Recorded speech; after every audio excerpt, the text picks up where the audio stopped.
breakup emails, thoughts, feedback, and use. And to give a little bit of context, let me share breakup email looks like in Neil's world. Where should I go?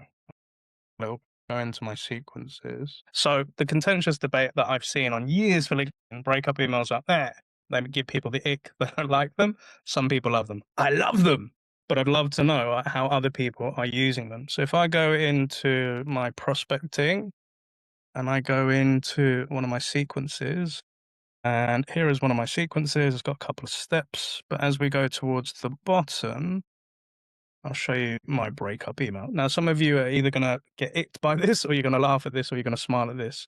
But when I come down to the bottom, I send something like this: search party on the way. It's the last step.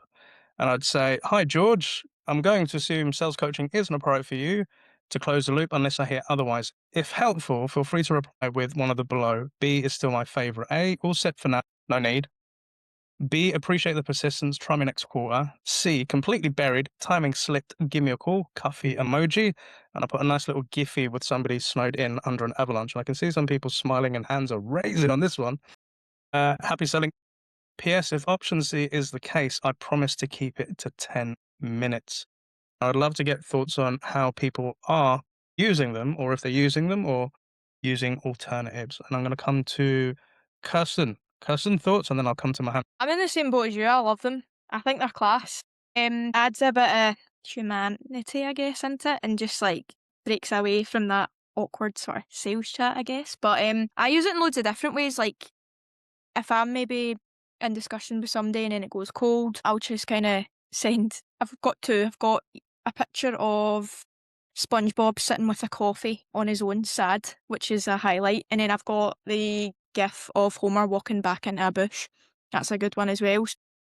A lot of people will comment straight away like, "Ha, love Simpsons," or "Ha, this is class." Like, I'm not ignoring you. I'm actually dealing with XYZ. Like, let's catch up next week or something. So it works really, really well.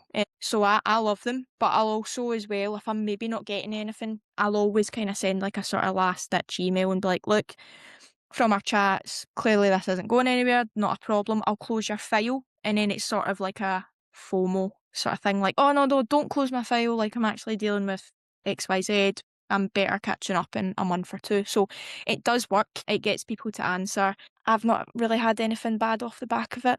Like, at the end of the day, we can't control what the prospect does, but it does break things up. It does make things more conversational. And yeah, I really like them. Thank you for sharing, Kirsten. Love it. Homer as well, walking back into the picture. I might have to steal that one. Appreciate you. Funny, Going to amazing. come to Mohammed, and then we're going to come to George. Mohammed, thoughts?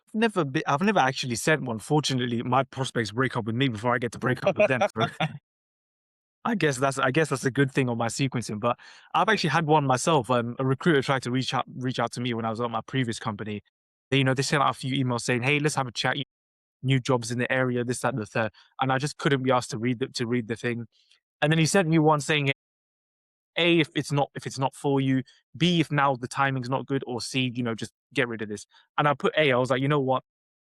It's not interesting right now because I'm happy where I'm at, but I appreciate you reaching out anyways. So I liked it when I received it. So I imagine that maybe if I liked it and it felt quite nice, surely Mm, maybe other people might feel the same. It's a bit like what Caston was saying as well. It kind of makes it a bit more human. I love that. Thank you very much. And I think, like you just said there, receiving. And as you said, Mohammed, you can't be bothered to go back and read everything. Nobody's got time for that. But would I be right in again, the reason I use A, B, or C, it just makes it easier for you to reply. Did you find it easier just to reply with like a multiple choice? Yeah, it was very easy. It's like I didn't feel like rude or anything. It was just okay. The timing's not now. I appreciate you reaching out anyways. Yeah. That's Thank you, what it felt Mohammed. like. It was great. George, thoughts? I often do these. It's quite. It seems they always reply, but what I also like to do is offer some value. So I'll offer some resource in there. Just I'll put it in saying I've attached a white paper, etc. And yeah, I always find so you're giving them something. They're not just completely left dead. You have given them something, and then you can revisit that in maybe, I don't know, depends. But yeah, I always offer value in some way. So yeah, do the 3 steps, and then yeah, whatever that may be, so worth to consider.